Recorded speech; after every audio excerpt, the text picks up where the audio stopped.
The photograph was taken on a winter afternoon, the air inside the parlor heavy with the smell of lilies and varnish. The bride stood motionless beneath a veil of ivory lace, her gloved hands trembling around a bouquet of pressed violets that had already begun to brown at the edges. The photographer, a man named Cyril Haddon, adjusted his lens and told her softly, "Just a little closer to him, miss. That's right. Now look at your husband."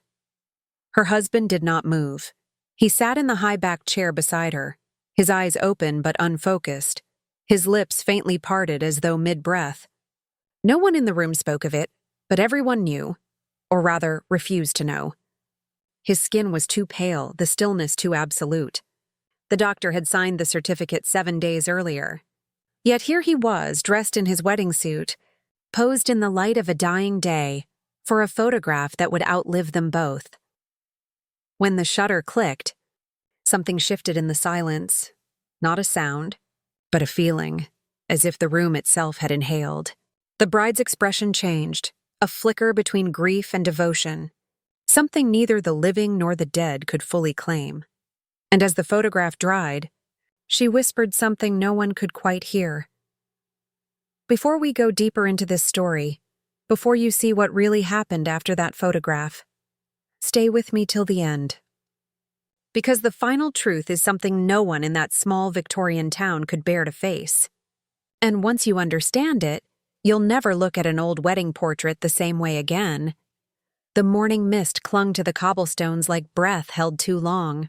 Dunswith was always gray in the early hours, the kind of gray that sank into bone and never quite left. From the harbor, the faint sound of gulls broke through the fog, but they sounded distant, almost uncertain, as if they, too, were waiting for something that wasn't coming.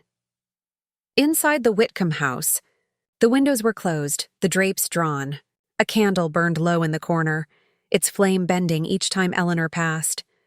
She moved carefully, as though each step might wake the silence that had settled over the house. The dress lay across the bed, ivory, soft, untouched. It should have been a day of laughter, of hands fussing with lace and ribbons, of neighbors crowding the front steps. Instead, there was only the slow ticking of the parlor clock, each second measuring the distance between hope and truth. Thomas should have returned 3 nights ago. His ship, the Beatrice, had been seen near Whitestone Bay, its sails torn by storm winds but upright. The telegram had arrived the next morning, all men safe. Arrival by Tuesday. It was Friday now. Eleanor kept repeating that sentence, turning it over in her mind until it no longer felt like words but like a charm. Something to protect her from the possibility of what might have happened. Outside, the air was heavy with sea damp. The priest had stopped by earlier, offering his condolences before they were needed, his eyes soft with pity. "Sometimes," he'd said, "the sea does not return what it takes, Miss Whitcomb." She'd smiled then, a smile too fragile to mean anything. "But the sea owes me nothing," she'd whispered. Thomas promised he'd come back. He's never broken a promise. Her mother's room upstairs was quiet. The old woman hadn't left her bed in days, struck down by illness or disbelief. No one could tell which anymore. Eleanor had stopped asking. The only thing that seemed alive in that house was the sound of the wind pushing against the shutters and the faint creak of floorboards that seemed to echo in time with her heartbeat. By noon, she dressed. She buttoned the gown herself, small, trembling fingers working through the row of pearl buttons down her back. Her reflection in the mirror startled her. The dress fit, but the face above it seemed hollowed out, like a ghost wearing someone else's joy. Her eyes had grown darker these past few days, rimmed with sleeplessness. She could hear Thomas's voice in her head, soft, teasing, full of warmth. "Don't fret. My dear Ellie, I'll always find my way home." That was what he'd said the last night. Before the storm swallowed the horizon, the wind carried the smell of the sea even here, inland. When the knock came at the door, Eleanor froze. It was not frantic, not hurried, just 3 slow knocks, steady and deliberate. She waited, her heart beating so loudly she was certain whoever stood outside could hear it. When she opened the door, a figure stood in the fog, his coat dark, his hat dripping with rainwater. Behind him, 2 men carried a wooden crate, its corners bound with rope. "Miss Whitcomb?" the man asked softly. He held his hat in both hands now. His face was gray with fatigue. "I'm afraid there's been—" He trailed off, unable to finish. The sound of the sea filled the silence that followed. Eleanor stepped aside without speaking. The men entered, setting the crate down in the parlor. The air shifted, colder, heavier. She could smell it then, salt, varnish, and something faintly sweet, like wilted flowers. She knew what it was before anyone said a word. Still, she touched the lid, her fingers trembling as they followed the grain of the wood. "He's resting," she murmured. "He's just resting from the voyage." The men exchanged a glance, but none dared contradict her.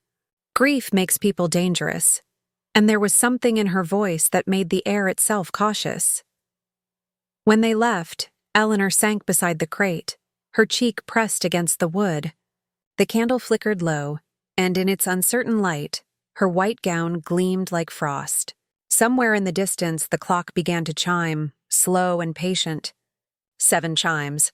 The hour he'd always come home. She closed her eyes and whispered into the silence. "You kept your promise, Thomas.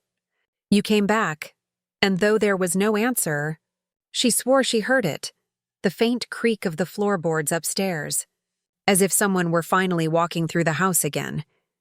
The days that followed unfolded like pages left out in the rain, ink blurred, edges curling, meaning dissolving into memory.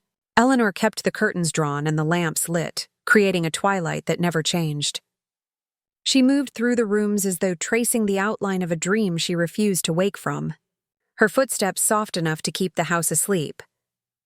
On the small writing desk near the window lay a neat stack of letters bound with blue ribbon. The paper had yellowed with age. The corners smelled faintly of salt.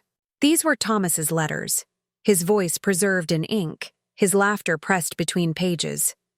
She read them one by one, her fingers trembling over each line. "The sea is not cruel," he had written once. "It simply forgets how to let go." She could almost hear him saying it, his voice half swallowed by the wind. Each letter carried fragments of their beginning. The rain-soaked afternoon when he first entered her father's bookshop, the smell of wet wool and pipe smoke, the way his hands shook slightly when he handed her a volume of Tennyson. He had been shy then, not the hardened captain the town adored, but a man who blushed when she smiled. Every letter was a confession of longing dressed as routine. He wrote of tides and stars, of foreign harbors and unfamiliar constellations.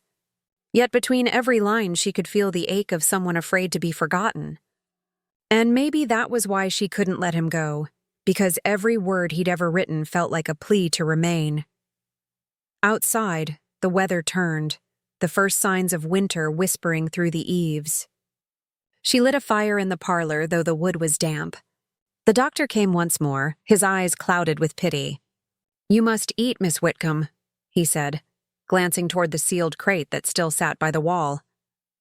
"He wouldn't want you like this." Her voice was calm, too calm. "He's only sleeping. You wouldn't disturb a sleeping man, would you?" The doctor hesitated, watching her as one might watch a candle about to gutter out. "Sometimes," he said quietly, "we keep the dead too close, and they take parts of us with them." But Eleanor only smiled. "He would never take anything from me. He gave me everything." That night she took out the last letter, the one that had never reached her before he died. It was found among his belongings, folded carefully inside a tin box. The ink had faded in places, but she could still make out his handwriting. "If the sea keeps me, know that my heart stayed behind with you. If I should not return, let no one bury me where I cannot hear the waves. Promise me that, Ellie. Promise me you'll keep me close." The candlelight wavered. Her reflection in the window trembled, split by the flicker of flame. "I promise," she whispered, her voice breaking.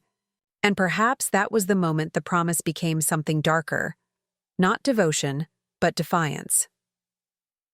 The next morning, she went to the chapel.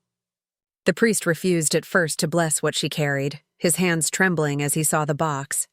"Miss Whitcomb," he said, his voice barely above a whisper, The rights are for the living to let go, not for the dead to remain. She looked at him, her eyes glistening with something beyond grief. Then let him remain, she said. Let him stay until he wakes. The priest stepped back, crossing himself as if to ward off something unseen. When she left, the smell of salt followed her out the door.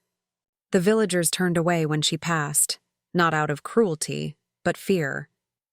They whispered that love had driven her mad, that the sea had whispered to her too long. Back at home, she set a chair beside the crate, placed her lace gloves on the armrest, and began to speak softly, as though to someone who could still hear. She read him his own letters, one after another, her voice steady, tender, lost. And as the fire died down to embers, the room grew cold, not with the chill of night, but with the quiet presence of something that did not belong among the living. The ink on the last page glistened faintly, as though still wet. It was the third night since the crate arrived when Eleanor decided to open it.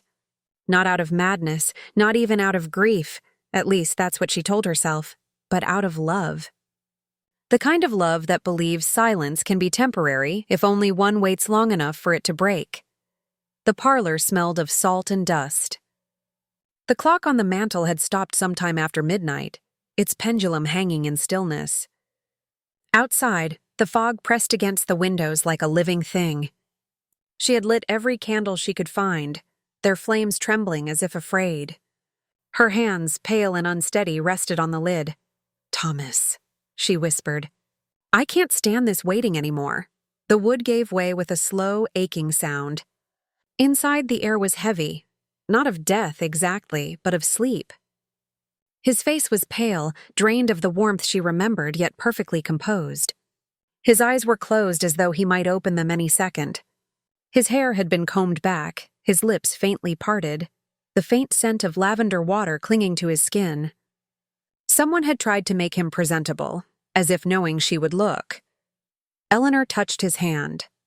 It was cold, but not as cold as she'd expected. "You've only been away too long," she murmured. "The sea took its toll, didn't it?" She sat beside him, brushing dust from his sleeve, her touch gentle and deliberate, like a wife tending to her sleeping husband. The candles hissed softly. One by one, their flames tilted toward the open coffin. Somewhere above, the house creaked, the sound of settling wood, or perhaps of something else moving in rhythm with her breath. In the days that followed, Eleanor spoke to him often. She read aloud from his letters, from the scriptures, even from the weather reports in the local paper. Anything to fill the silence. Sometimes she thought she saw his chest move, just faintly, like the tide drawing back from shore. She would place her hand there and feel nothing but the echo of her own pulse. Yet that was enough to keep believing. The doctor stopped visiting. The priest refused to return. Only Cyril Haddon, the photographer, still came by. He was a quiet man, younger than most in the parish, with hands that always smelled faintly of silver nitrate. He had taken portraits of the Whitcombs years ago, her father, her mother in her garden. And now, out of pity or curiosity, he lingered at the edge of her tragedy. He stood in the doorway one afternoon, hat in hand, hesitant to step closer. "Miss Whitcomb," he began, "the whole town's... well, they're worried. They say you haven't stepped outside since..." She cut him off with a smile that didn't reach her eyes. "Why would I? He's home now. There's nothing left outside that I need." Cyril swallowed. He could see the edge of the crate behind her, now covered in a white cloth, the faint outline of a human form beneath. You've seen the body?" "The body?" she echoed softly, tilting her head. "You make it sound like he's gone somewhere. But look at him, Mr. Haddon. He's right here. Doesn't he look peaceful?" He followed her gaze but couldn't bring himself to look too long. There was something unnerving about the stillness, too absolute, too perfect. And yet, when Eleanor spoke, it was with such conviction that doubt began to feel impolite. "I was wondering," she continued after a pause, "if you'd do me a kindness." Cyril hesitated. "If it's within my means." She stepped closer, the lamplight trembling against her veil. "I'd like to have our wedding portrait taken. He promised me a photograph before he sailed. One of us together. We never had the chance. The words hung in the air like frost. Cyril's throat went dry. He wanted to say no, to tell her that what she asked was unholy, impossible, cruel. But her expression was not one of madness. It was of faith. A faith so fierce it might burn through reason itself. He nodded slowly. If that's what you wish, Miss Whitcomb. Her eyes softened. It's what he would have wanted. And perhaps when he sees it, when he sees us together at last, he'll wake. Outside, the church bell rang for evening prayer. The sound drifted through the fog, distant, hollow. Cyril bowed his head, unsure if it was reverence or dread that made his heart beat faster. Eleanor closed the coffin once more, smoothing her fingers over the lid as if tucking him in for the night. "Sleep well, my love," she whispered. "Tomorrow we begin again." And somewhere deep within the silence of that house, the air seemed to stir. A sigh, a shift, the faintest echo of movement, as though something long dead was listening. Morning came dressed in mist, the kind that swallowed the world whole and left only outlines behind.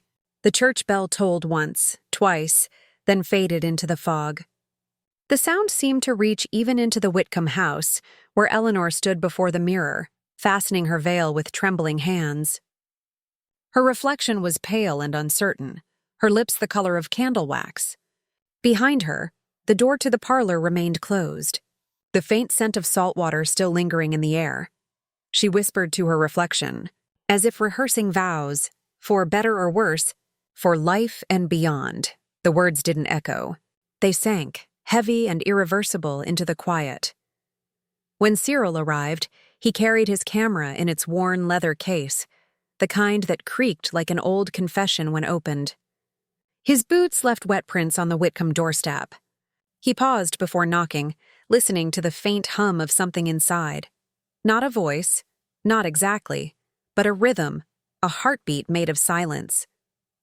Eleanor opened the door before he could raise his hand. She was already dressed, the gown immaculate, her gloves spotless. If not for the stillness in her eyes, she could have passed for any bride about to walk down an aisle. "You came," she said softly, and he realized she'd been expecting him long before he decided to come. "I did," Cyril said, removing his hat. "You're certain about this?" "Certain?"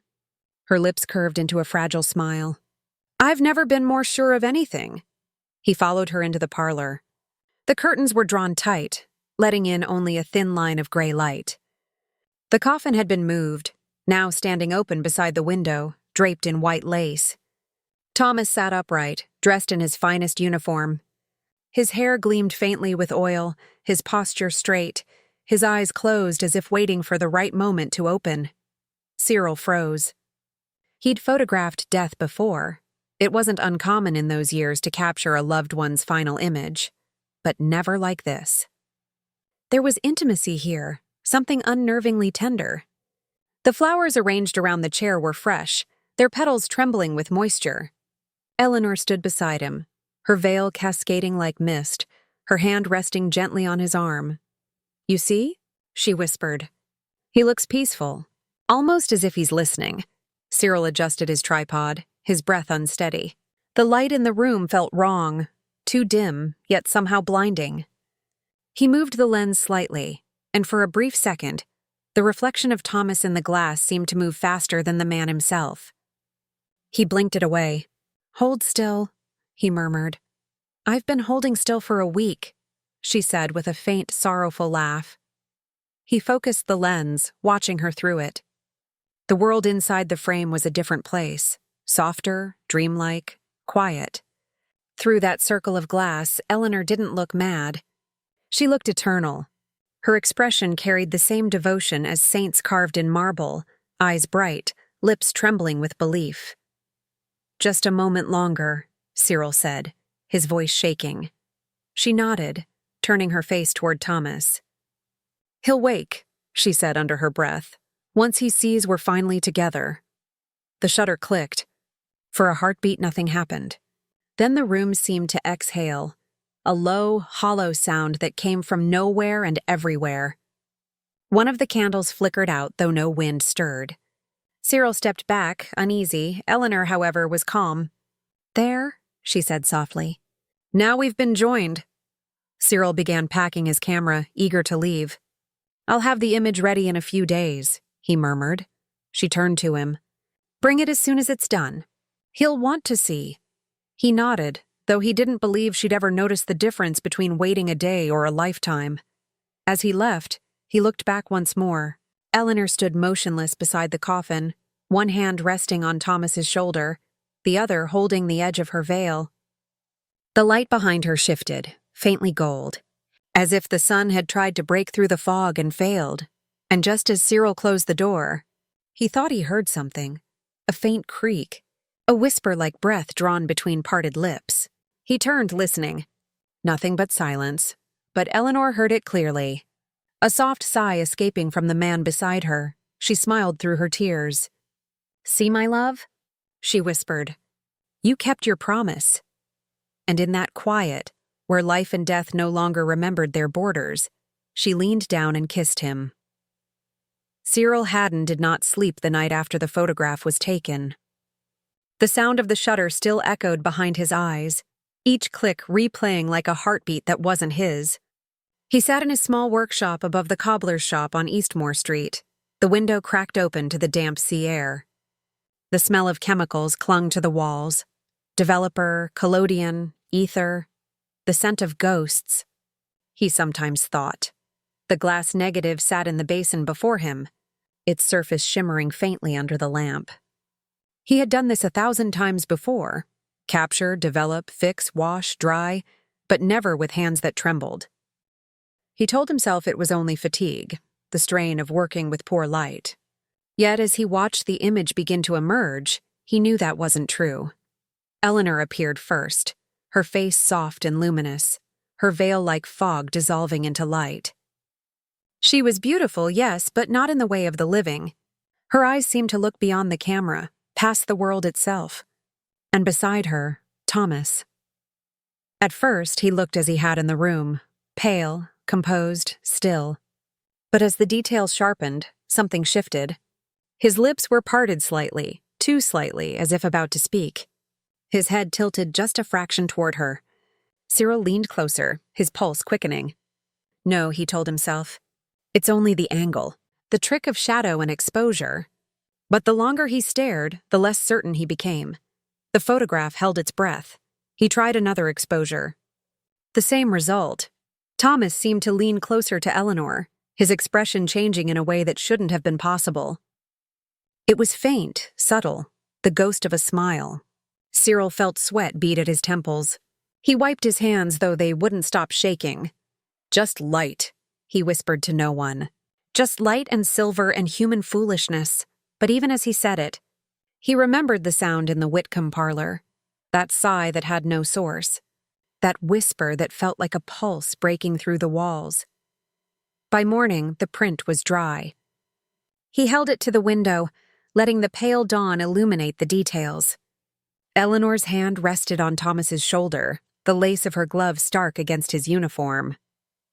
There, barely visible, the faintest indentation of her thumb pressing against his sleeve, as though her touch had met flesh, not cloth.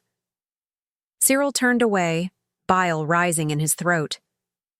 He had seen death many times. Children, sailors, old men who'd outlived their wives. Death had a stillness that never lied. But this was something else. This looked like a man caught between worlds, summoned not by faith but by desperation. The days that followed offered no rest. When he tried to work, his chemicals behaved strangely, developer clouding too fast, fixer refusing to clear. The air in the studio grew damp, though the windows were shut. And every night when he finally slept, he dreamed of the sea. In the dream, the waves came for him, slow, deliberate, whispering in a voice that wasn't water.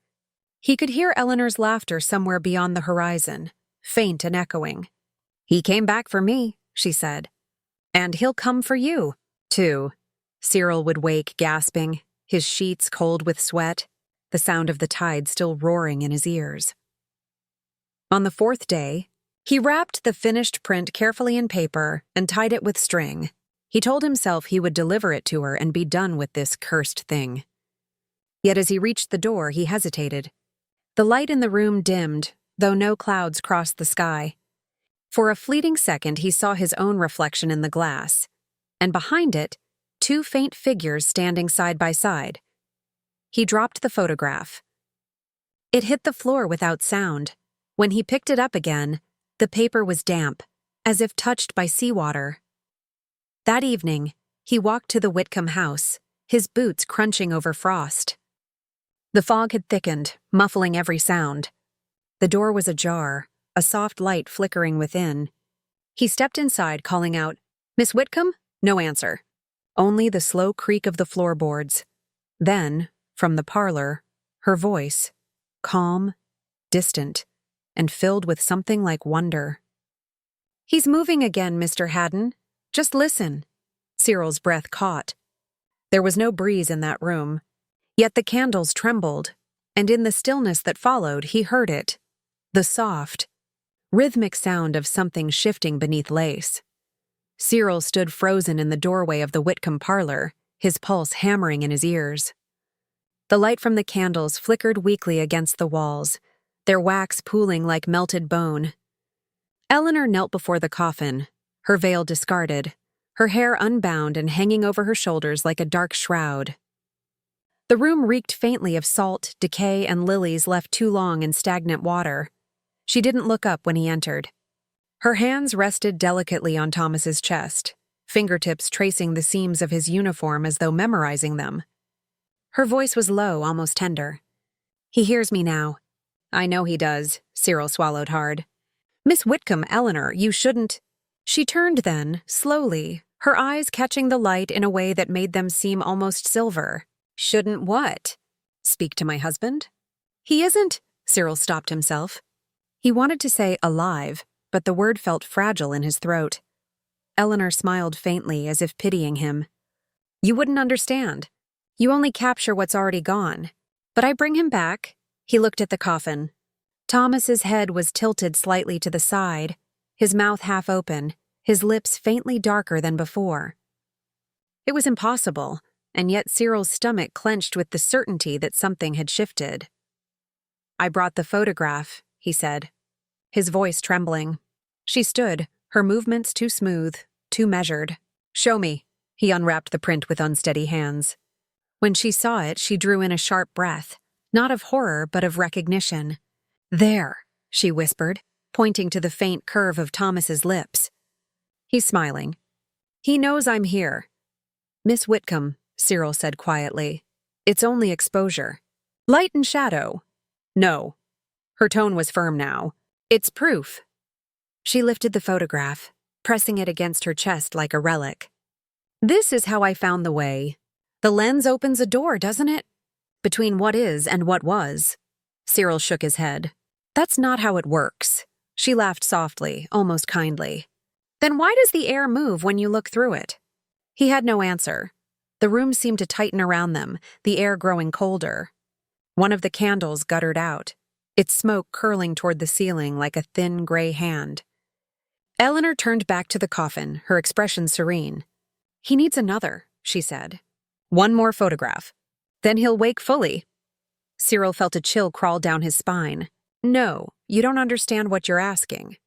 Whatever you're doing, it isn't natural." She faced him again, her voice low but steady. "Neither is death." For a moment, silence stretched between them, thick, suffocating, alive. Then something moved in the coffin.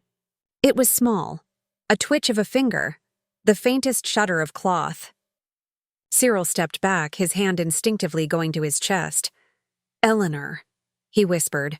"What did you do?" She smiled through her tears. "I loved him. That's all." Then came the sound. A slow intake of breath, dry, fragile, like air being drawn through parchment. The sound of lungs remembering their task after too long a sleep. Thomas Whitcomb's head turned toward the light. His eyes fluttered open. They were not the eyes of the living. Cyril stumbled backward, his hand striking the tripod behind him. The camera crashed to the floor, shattering the silence. Eleanor gasped, not in fear, but in joy. "Thomas," she whispered. "Darling, you're awake." The thing in the coffin moved again, its hands flexing, its gaze unfocused but aware. Its lips parted. A sound emerged. Not speech, not yet, but something close enough to make Cyril's blood freeze. Eleanor reached for him, tears streaming down her face. "It worked," she said, laughing softly. "He's back."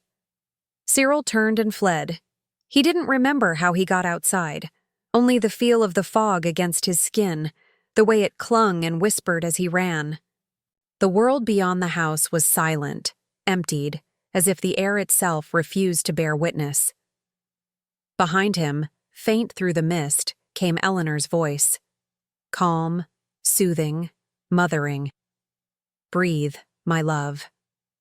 Just breathe." And beneath it, softer still, but growing, the wet, uneven sound of something obeying. For days, Cyril didn't return to the Whitcomb house.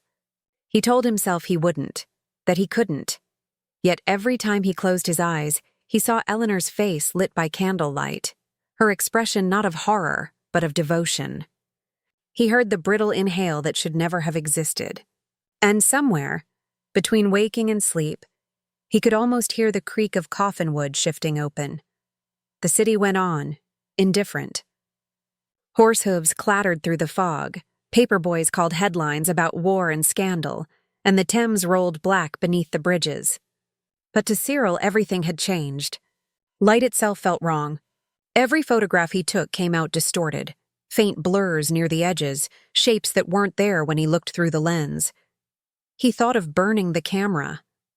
Then, one evening, a letter arrived. The envelope bore no seal, only his name written in delicate script. The ink was pale, as though it had been diluted with tears. Inside, a single line: "You left him between worlds. Come finish what you began." He almost tore it apart. Instead, he found himself staring at the paper until the ink seemed to shift, the words trembling faintly like breath on glass. By midnight, he was walking the fog-choked road back to Whitcomb Manor. When the house appeared through the mist, it looked older, as though weeks, not days, had passed. The ivy had darkened, the windows seemed hollowed out. Only one light remained, glowing faintly behind drawn curtains. He hesitated at the gate. The garden smelled faintly of salt and iron. Somewhere inside, something moved, not the slow step of a person, but a dragging sound, a whisper of cloth against wood. The front door creaked open before he touched it. Eleanor stood in the hall, barefoot, her dress a tangle of lace and dust. Her eyes were wide, luminous as if she hadn't slept. "I knew you'd come," she said softly. "He asked for you." Cyril's voice came out hoarse. "Eleanor, what have you done?" "Only what love demanded," she replied. "He's different now, but he remembers. He knows me. Where is he?" "In the drawing room." She gestured down the corridor. "But he doesn't like the light." The house was colder now. The air hung heavy, as if thick with invisible weight. Cyril followed her, his steps careful, his eyes darting to the portraits that lined the hall. Some seemed altered, faces warped, eyes turned inward, brushstrokes cracked as if under heat. When they reached the door, Eleanor stopped. "He can't stay like this," she said almost to herself. "The boundary's thin. You can fix it, can't you? The camera sees both sides." Cyril felt the sweat on his palms. "You're asking me to photograph him again?" She nodded, eyes pleading. "It's the only way." "Please, Cyril, for him." "For me," he hesitated. Then, against reason, against everything inside him screaming no, he set the tripod. His fingers trembled as he adjusted the focus. Eleanor whispered through the door. "He's waiting." Cyril turned the knob. The room beyond was dark, not empty, but wrong. The air shimmered faintly, as though filled with dust motes that moved against gravity. And there, in the corner by the covered window, something sat. Thomas, or what was left of him. His head hung forward, his skin pale and tight, his suit soaked in shadows. His chest rose and fell in uneven rhythm, each breath sounding like a struggle. When he lifted his face, The light caught eyes that had no reflection. Eleanor knelt beside him, her hand on his arm, her voice low and loving. "He's learning," she whispered. "Each day he remembers more." Thomas turned toward the sound of Cyril's breath. His mouth opened. No words came, only a low, rasping exhale that carried a shape, almost a syllable, as if language were trapped somewhere behind decay. Eleanor looked up. "Do it," she said. "Take the picture." Cyril hesitated only a moment. Then he pressed the shutter. The flash burst, white, violent, holy. For an instant, everything froze. Then came the sound, not of the shutter closing, but of something cracking.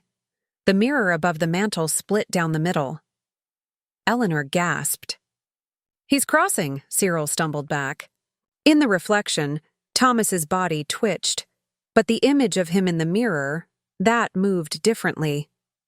It leaned forward, its mouth stretching open in a soundless scream. The surface of the glass rippled like disturbed water. Eleanor cried out and ran toward it, reaching as though to embrace what looked back at her. Cyril shouted her name, but his voice vanished in the wind that suddenly rose inside the room, a wind without origin, smelling of dust and graves and ocean salt. The photograph slipped from his hand. As it hit the floor, he saw it clearly, and froze. There were 3 figures in the picture: Eleanor, Thomas, and behind them, standing at the edge of the frame, himself. But his eyes were closed. Outside, the fog pressed against the windows until the night itself seemed to watch. When Cyril awoke, dawn was bleeding weakly through the fog. He was lying in the street outside Whitcomb Manor, his clothes damp, his hands raw. The house behind him loomed like a memory, real but untouchable. For a long time, he didn't move. The city was waking somewhere far off, but here, time felt stalled, caught between 2 still frames of something that shouldn't exist. He had no memory of leaving, only the echo of a voice, Eleanor's, pleading through the static haze that had swallowed his mind. He remembered glass shattering, wind roaring from nowhere, a scream that might have been his own. Then nothing, the photograph. He sat up abruptly, searching his coat pockets. It was still there, edges curled, surface damp from fog. He turned it toward the light. 3 figures, just as before. Eleanor, her face serene and sorrowful. Thomas, pale and rigid beside her. And in the background himself, eyes closed, mouth slightly open as if whispering something unheard. He stared at it until nausea crept up his throat. When he tilted the image, something inside it shimmered faintly, a trick of exposure that seemed to breathe. His own reflection on the glossy surface flickered, and for a moment, he thought he saw his mirrored self open its eyes. He tore his gaze away, heart hammering. He needed help. Someone sane, someone grounded in the living world. That afternoon, he found himself in the cluttered office of Dr. Alistair Greaves, a physician who moonlighted as a spiritual investigator, the kind of man fashionable society mocked but quietly feared. His study smelled of tobacco and old paper. Photographs covered the walls. Seances, blurred faces. Circles of light captured midair. Greaves listened without interruption as Cyril told the story. The wedding photograph. The coffin, the movement, the resurrection. When Cyril finally fell silent, the doctor leaned back, his expression unreadable. "You're not the first to see the veil thin," Greaves said quietly. "But you may be the first to have opened it." Cyril frowned. "It wasn't me, She wanted to bring him back." The doctor's eyes narrowed slightly. "The desire is hers, yes. But the instrument was yours. The camera is an intermediary, neither tool nor weapon, but an invitation. The question is, to whom did you send it?" "I don't believe in ghosts," Greaves smiled faintly. "Belief is irrelevant. You've already participated." He reached for the photograph, studying it under the lamplight. "This shimmer, it's residual energy. The living eye can't sustain both realms at once. It explains the fatigue, the tremors." Cyril's voice cracked. "Can it be undone?" "Perhaps," the doctor murmured. "But not if the bond deepens." He looked up, eyes grave. "Did you feel watched when you left?" Cyril swallowed. "I still do." The doctor slid the photograph into an envelope, sealing it with wax.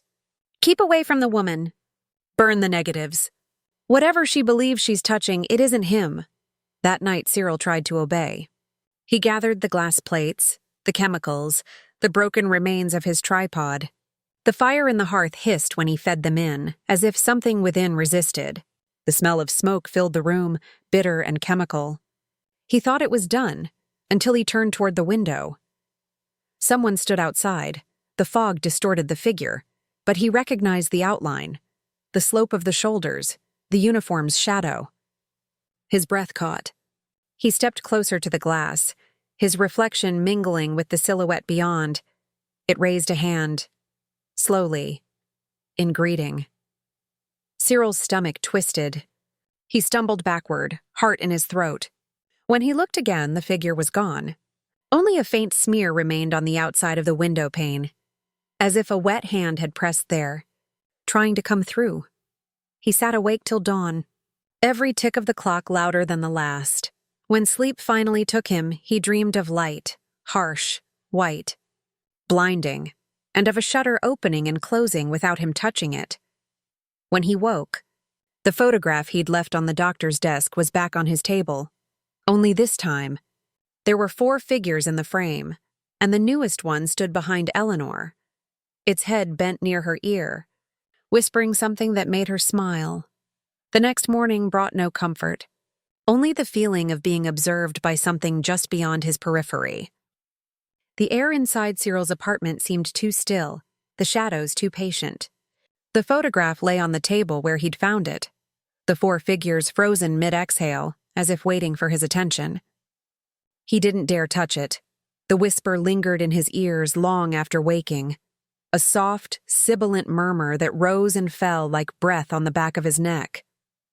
He searched every corner of the room, half expecting to find a hidden intruder, but the sound came from nowhere. Or everywhere.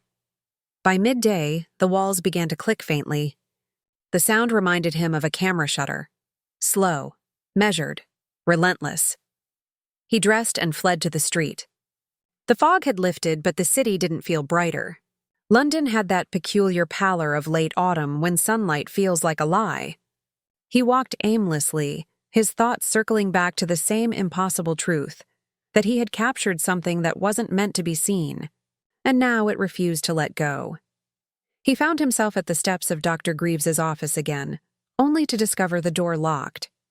A maid sweeping the stoop next door told him the doctor had left in the night, summoned suddenly to a family emergency. No address. No forwarding note. Cyril stood there for a long time, staring at the brass nameplate. His mind kept replaying the way Greaves had looked at the photograph, not with disbelief, but recognition. As though he had seen such a thing before. He returned home at dusk, his thoughts scattered. The key refused to turn at first, as if something pressed from the other side. When he finally entered, the smell hit him, faint but unmistakable. Salt and lilies. On the table where the photograph had been, a small puddle of water glistened, and beside it, a strand of hair. Long, black, unmistakably Eleanor's. His chest tightened. He reached for the nearest drawer, found the revolver he hadn't touched since the war, and checked that it was loaded. Then he did something he hadn't planned. He spoke aloud to the empty room. "What do you want from me?" Silence. Then, from the far corner, the sound of something shifting, like fabric dragged across the floor. He turned sharply. The corner was dark, but not entirely. Something moved within it, pale against the black. A hand. He raised the gun. "Stay back!" The hand withdrew, but a voice followed. Soft, trembling, achingly familiar. "Cyril." He froze. It was Eleanor's voice, fragile and distant, as if carried through water. "Eleanor, where are you?" A shadow leaned forward, almost separating from the dark. The air chilled. "You shouldn't have burned it," she whispered. "He's losing form." He backed away, heart racing. "What do you mean?" Her tone was mournful, pleading. "You closed the door too soon. You left him half alive." Cyril's grip faltered. "He wasn't alive." She stepped closer. For a heartbeat, he saw her clearly. Pale face framed by damp hair, wedding gown clinging to her like a memory that wouldn't fade. Her eyes were luminous, wet with grief. "He's waiting for you," she said. "You opened the way together. You can't abandon him now." The light flickered, and she was gone. Only the faint sound of breathing remained. Not his own. He turned toward the window and saw the reflection move before he did. In the glass, his mirrored self stood rigid, expression blank. Then, slowly, it raised the camera to its eye. Cyril felt the air pull around him, thick and cold, as if reality itself were about to snap. He tried to turn away, but the shutter flashed, white, blinding, eternal. When the light cleared, he was alone. The revolver lay on the floor, the air humming faintly. The photograph on the table had changed again. This time there were 5, Eleanor, Thomas, himself, and 2 others, one faint, one clear. The clearest figure stood nearest the camera. Its face was his own, but the eyes were open. And smiling, he fell to his knees, shaking. Outside, the fog rolled back in, thicker than before, curling against the window panes like a tide returning home. Somewhere within that gray silence, he thought he heard it again, the shutter clicking, slow, patient, endless. The nights grew longer. Or maybe Cyril's sense of time had begun to unravel. The days bled into one another, all sound swallowed by a silence that seemed to breathe. He'd stopped answering knocks, stopped eating, stopped opening the curtains. The outside world had receded, shrinking until only 2 things remained real: the photograph on his table and the camera that waited beside it, its glass eye always watching. He'd tried destroying both. The photograph refused to burn. The edges blackened, curled, but the images beneath persisted, unyielding. And when he tried to dismantle the camera, something inside him froze, as if his own muscles resisted the act. The moment he lifted a screwdriver to the lens, he'd felt an ache deep in his chest. A soundless pull, a pressure like grief. He'd dropped the tool and found his hands trembling, covered in a faint residue of soot and salt. He dreamt now in flashes of light. The world in his sleep existed only in exposures, white bursts that revealed fragments, Eleanor's hand reaching through smoke, Thomas's face turning toward him, and behind them, an ocean made entirely of glass. When he woke, his eyes burned as if he'd been staring into the sun. One morning, he heard the knock again. Not frantic, but rhythmic, polite, deliberate. He almost ignored it until a voice followed. "Mr. Vance?" A man's tone, steady but uncertain. "My name is Inspector Hale. I believe you knew a Mrs. Eleanor Whitcomb." The sound of her name jolted him upright. He hesitated, then unlatched the door. The inspector was a tall man with weary eyes. Behind him, fog swirled like restless smoke. "You might want to sit, Mr. Vance," he said gently. "There's been a development." Cyril said nothing. Hale cleared his throat. "We found Mrs. Whitcomb's body 2 nights ago, down by the river. It appears she drowned." Cyril's vision blurred. The room tilted slightly, as though his body refused to believe it. "No," he whispered. "That's not possible. I saw her." Hale frowned. "When?" "Last night. Here." The inspector's face tightened. "That would be difficult, sir. The body had been in the water for at least a week." Cyril stared at him, cold creeping up his spine. "Did she look at peace?" Hale hesitated. Her hands were clasped, as if holding something. He reached into his coat and withdrew a small, sealed envelope. This was found with her. Cyril's fingers shook as he took it. The paper was damp, faintly stained. Inside was a single photograph, the same one. Eleanor, Thomas, Cyril, and now the 5th figure standing near the edge of the frame. But this version was different. The background, once a blur of wallpaper and curtains, had changed. It was no longer the Whitcomb drawing room, it was his apartment. Cyril felt the floor tilt beneath him. He dropped the photograph. Hale crouched, reaching for it, and froze. "Christ," he murmured. "Is this a trick of the light?" Cyril followed his gaze. The photo was changing, right before their eyes. The fifth figure was moving. Slowly, subtly, its head turned until its face aligned perfectly with Cyril's. Its expression flickered. Curiosity, recognition, hunger. The inspector stumbled back, crossing himself. What in God's name? The lamp went out. The room plunged into darkness, thick and suffocating. The camera clicked once, a dry, deliberate sound. Then again. Cyril fumbled for the lamp, but when the light returned, the inspector was gone. The door stood open, fog coiling through it like fingers. He was alone. Except he wasn't. A whisper came from the direction of the table. Low and layered, not one voice but many, overlapping in a harmony of despair. They spoke not in words, but in something older, a rhythm that made the air vibrate. The photograph began to curl again, the paper bending as if resisting gravity. And from the image, faintly, smoke or mist seemed to rise. Figures forming, dissolving, forming again. Cyril's heart pounded. He staggered backward, clutching the camera. "What do you want from me?" The answer came in Eleanor's voice, soft as breath against glass. To remember. Then the flash came, not from the lamp, but from inside the photograph itself. A searing white that swallowed the room whole. When it cleared, Cyril was standing not in his flat, but in the Whitcomb parlor again. The smell of lilies returned, strong enough to choke him. The coffin sat where it had before, lid open, only this time it wasn't Thomas inside. It was him. He staggered closer, trembling. His own face lay beneath the glass lid, peaceful, eyes closed. A single photograph rested on the corpse's chest. He reached for it, unable to stop himself. It was the same image, but now there were 6. And this time, the 6th figure's eyes were open.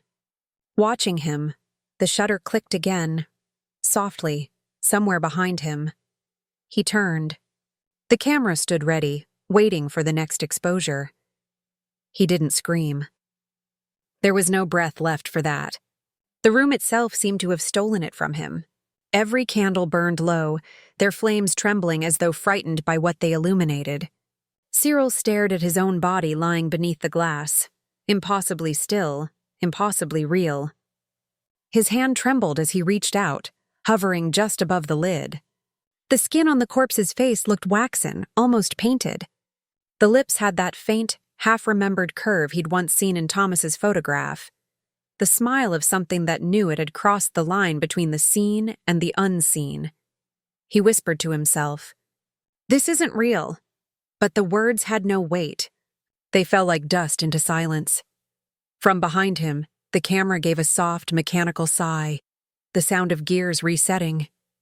He turned, heart hammering, to see it moving slightly on its tripod, as if adjusting its own angle. The brass lens gleamed, catching candlelight like a predator's eye. Then the voice came again. Eleanor's not loud, not shrill, just heartbreakingly calm. "You shouldn't have run, Cyril." He froze.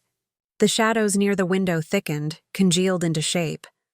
Her gown was the same, white once, now gray with soil and water. Her hair clung to her shoulders, dripping faintly, and the smell of the river came with her, mingling with the lilies. "Eleanor," he said, voice shaking. "You're dead." She smiled, and for an instant, she looked like the woman from the photograph, luminous, almost holy. "Death isn't what you think," she whispered. "It's a door left ajar, and you opened it wide enough for all of us." He backed away. "No, you used me. You loved you." Her tone cut through his denial like silk through paper. "Don't you see? It was never Thomas I needed to bring back." The camera clicked again. Cyril's stomach dropped. "What are you saying?" Eleanor stepped closer, her reflection shimmering faintly across the glass lid of the coffin. He was only the vessel, the way. But it was you the lens chose. He stumbled, knocking over a candlestick. Wax spilled across the floor like blood. "You're lying," he hissed. She tilted her head. "Am I?" The photograph on the corpse's chest fluttered. The figures within it shifted, barely perceptible, like movement caught in the corner of an eye. He could see his own image inside, standing beside her. Only this time they were holding hands. Eleanor's voice softened, almost kind. "You've seen what light can do. It remembers what we refuse to let go. Every image is a prayer, Cyril, and yours was answered." He shook his head violently. "I won't be part of this." Her smile faltered, grief flooding her features. "Then you'll stay between." The lights went out. Total darkness. The sound of the cameras winding filled the void, slow, deliberate, eternal. Then, the flash. He cried out, covering his eyes. When the white faded, everything had changed. The parlor was gone. He was standing in a long corridor lined with portraits. Each frame bore his face, but every version of him was different. Younger, older, broken, smiling, dead. They stretched into infinity, reflections of lives he hadn't lived but somehow recognized. From far away, Eleanor's voice echoed, distant but clear. "The camera doesn't take photographs. It collects moments of being. It remembers when we cannot." He stumbled forward, the sound of his footsteps dull and muffled, as though he were walking through fog made solid. "Let me out!" he shouted, no answer. Only the faint rustle of film sliding through a spool, and then, at the end of the corridor, he saw her, standing beside a figure in uniform. Thomas. But his face was blank now, erased by light. Eleanor turned toward Cyril, her expression unreadable. "It's ready," she whispered. The lens appeared between them, floating, turning, its surface glimmering like a dark star. Cyril tried to move, but his body resisted. His hand rose on its own. His mouth opened, but no sound came. The last thing he heard was the familiar click, soft, inevitable. The flash swallowed him whole. When it cleared, the corridor was empty. Only the photograph remained, lying on the ground. It showed a man and woman standing together beneath a gray sky. She was smiling faintly. He was not. Behind them, in the distance, the shape of a camera loomed, unattended, still smoking from its final exposure, and the sixth figure was gone. The world outside did not mourn his absence. The sun rose, as it always did, over the ash-colored rooftops of the village, and the river moved as though it had not carried the weight of the dead. But something in the air had changed, a heaviness, a silence between heartbeats. Those who lived near the abandoned atelier swore that at night they could hear a faint whirring, the sound of a camera winding, though no hand remained to turn it. Weeks later, when the constable finally broke open the door, the room was cold. The smell of chemicals still clung to the air, mingling with dust and rot.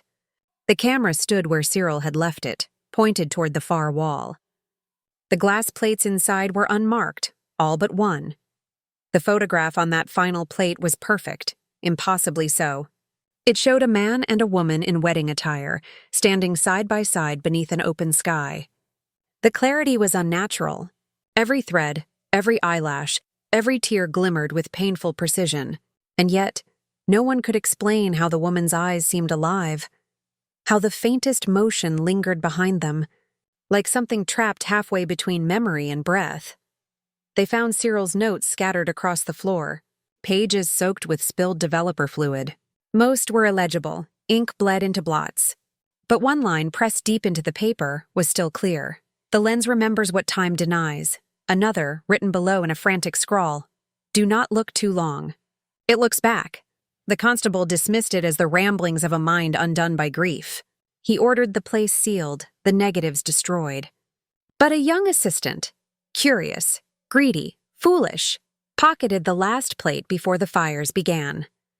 He thought of selling it to a collector in the city, perhaps a man who fancied morbid curiosities. For days, the assistant kept the photograph hidden beneath his bed. He couldn't help but look. Each time, the details seemed sharper, the bride's veil fluttering, the groom's hand moving closer to hers. On the third night, he woke to the smell of river water and the faint echo of a shutter snapping in the dark. He left town before dawn, never to return. Years passed. The world moved on. The war came and went. The names faded from memory. Only the photograph endured, changing hands, crossing borders, whispered about in back rooms and art galleries. It became a story parents told to frighten their children, the bride of 1898, whose love defied the grave. But in certain circles, among collectors of the macabre, photographers obsessed with early spirit imagery, it was spoken of differently. They said the plate carried a presence, that each time it was exposed to light, the image deepened, as if the figures within it were pressing closer to the surface. Some claimed to have seen new shapes forming in the background, a third hand on the bride's shoulder, a faint outline of a camera behind them, its lens glowing faintly, like an eye about to open. By the time the photograph reached the hands of the London Museum of Occult Artifacts, its frame had warped. The curator who unboxed it reported that the glass was warm to the touch. When she held it up to the light, she swore she could see her own reflection inside the image, standing beside the bride, her face pale and wide-eyed, as though caught mid-breath. The museum displayed it only once. A single viewing. The crowd was small, mostly historians and skeptics, but every one of them, when asked later, described the same inexplicable sensation, that for a moment, the woman in the photograph turned her head slightly toward them. That the air in the gallery had felt heavier, charged with something unseen. That night, the photograph vanished. The glass case was intact, the locks untouched. Only the faint scent of lilies remained, and a single fingerprint pressed into the inside of the glass. No one ever found the curator. But weeks later, a man in Paris purchased an antique camera from a street vendor. The brass was tarnished, the lens cracked. When he lifted it to his eye, he swore he saw a woman's face reflected there, smiling faintly, as though waiting. He bought it without hesitation, and somewhere, between the moment he took his first picture and the instant the flash went off, the shutter whispered a sound that hadn't been heard since 1898. A soft click, the beginning of another memory, the continuation of the curse. By 1946, the photograph was considered a myth, one of those phantom stories that drifted through the archives like a half-remembered nightmare. But then came the letter. It arrived in an envelope so fragile it seemed ready to disintegrate. The ink had bled with age, but the signature was legible enough. Margaret H. Ellery, Chief Archivist, National Photographic Record Office. Inside the letter was a single line that sent shivers through every historian who read it. "We have received a plate that bleeds when held to the light." Ellery had been a skeptic all her life. The daughter of a priest and a librarian, she had been raised to believe that stories were just echoes of human longing. But when the package arrived, wrapped in black linen sealed with wax, something in her hesitated. The handwriting on the attached card was elegant but old-fashioned, as though it belonged to another century. It simply read, "Found in Paris. Do not expose." She catalogued it under unknown 1890s, unverified provenance, and locked it in the restricted section. But the image haunted her. Even before seeing it, she felt it. A faint pressure in the air, the way one senses thunder before it breaks. For weeks, she tried to ignore it. She would walk through the quiet halls after hours, the hum of old film reels filling the silence, the smell of celluloid sharp and cold. But every time she passed the restricted cabinet, she felt warmth, as though something behind the glass was breathing. On the night she finally opened it, the rain had been falling for hours. The sound was constant, relentless, like static on an old record. She pulled the cloth away and stared. The plate was still sealed within its frame, though a faint red bloom had spread beneath the glass, like a drop of ink in water. Her hands shook as she lifted it toward the light. The photograph was nearly perfect. A bride and groom standing in the mist. Their faces were luminous, not with joy, but with an uncanny stillness. The stillness of something aware of being seen. The background was indistinct at first, but as she tilted the frame, shapes began to surface. A river. A manor house. A dark outline, half shadow, half machine. Then she saw it. the faint reflection of a third figure standing behind the bride.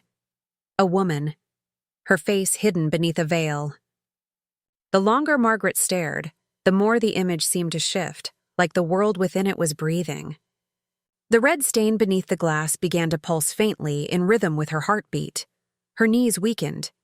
She set the frame down and turned away. That night, she dreamt of the photograph.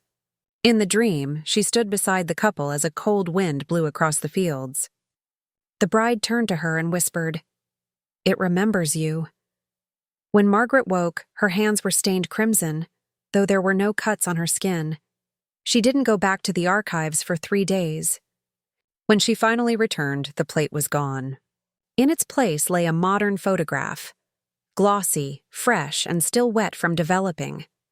It was of her, standing in the same position as the bride, the same gray sky behind her, the same veil brushing her shoulder. Her signature appeared in the corner of the image, though she had never signed it.